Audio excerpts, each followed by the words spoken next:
بسم اللہ الرحمن الرحیم. رب اغفر ورحم وانت خیر الراحمین. سامعین کرام، میں ہوں منصف علی اور آپ میرا یوٹیوب اور فیس بک چینل دیکھ. امید کرتا ہوں آپ لوگ سب خیر و عافیت کے ساتھ ہوں گے اور جہاں بھی ہوں گے اپنے اہل خانہ سمیت خوش اور محفوظ ہوں گے.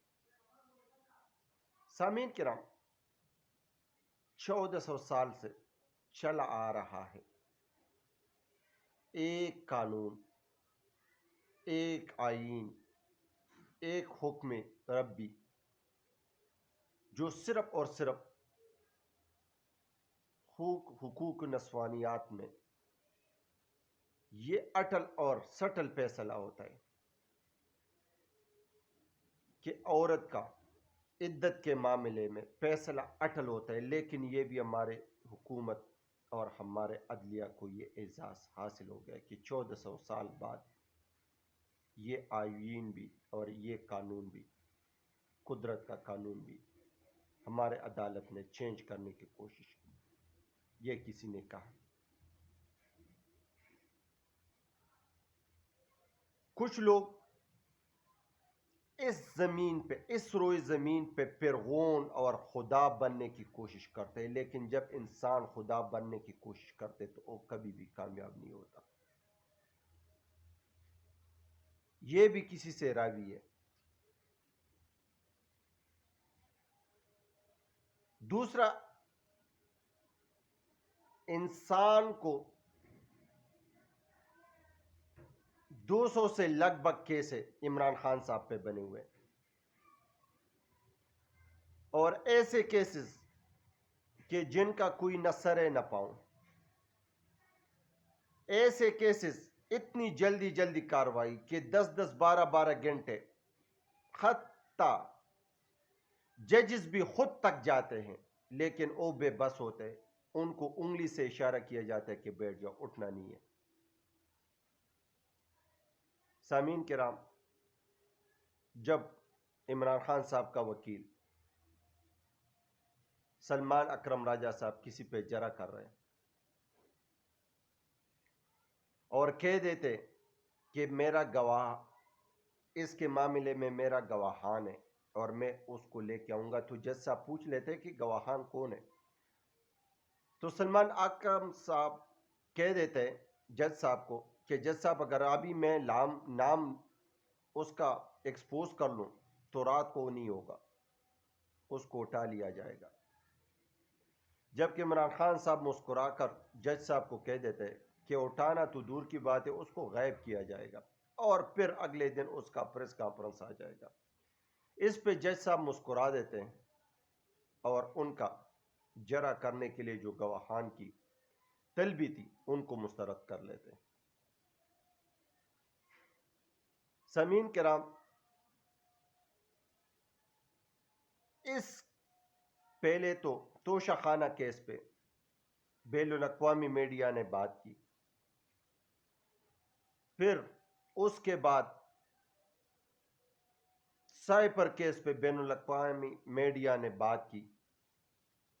اب یہ جو غیر شرعی نکاح والی کیس ہے اس پہ بھی وہ لوگ بات کر رہے ہیں، اور یہی ہمارے جو اوورسیز پاکستانی ان سے کوشچن کرتے کہ بتا دے یہ کیا ہے. توشہ خانہ ہماری سمجھ سے بالا تر تھا،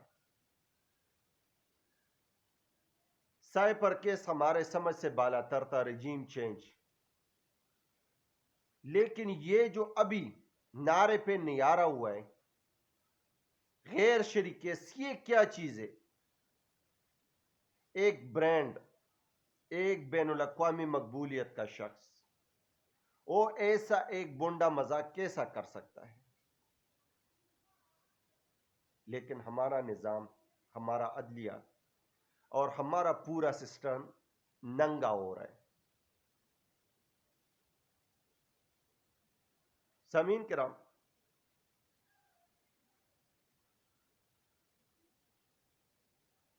مقابلہ سخت ہے اور وقت بہت کم ہے. آج 3 تاریخ ہے، گنے ہوئے چند دن ہیں. صرف اور صرف اس کا مقصد یہی تھا کہ آپ لوگ عمران خان سے متنفر ہو جائے، ایک پارٹی سے آپ لوگ منہ موڑ لیں. لیکن سارے چیزیں اس کے برعکس ہو رہے ہیں.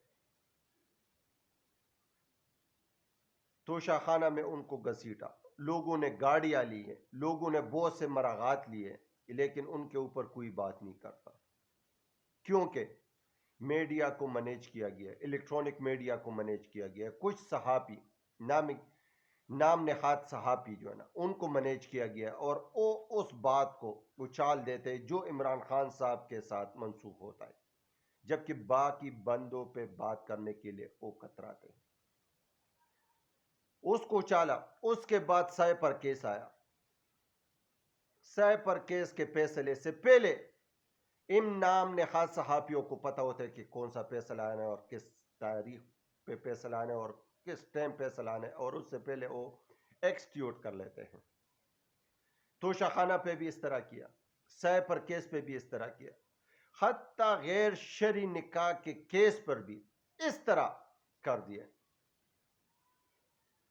جبکہ مراد سعید صاحب کے بقول یہ ایگریمنٹ، یہ ڈیل بشرا بی بی کو مجبور کرنے پہ لگے ہوئے لوگ اس بات پہ بدضد ہے کہ آپ اپنی میاں کو سمجھا دیں، آپ خان صاحب کو سمجھا دیں، ورنہ اس سے برا بھی ہوگا، کیونکہ ہم نے قدرت کا قانون بھی چھوڑا تو انسانی قانون کیا چیز ہے.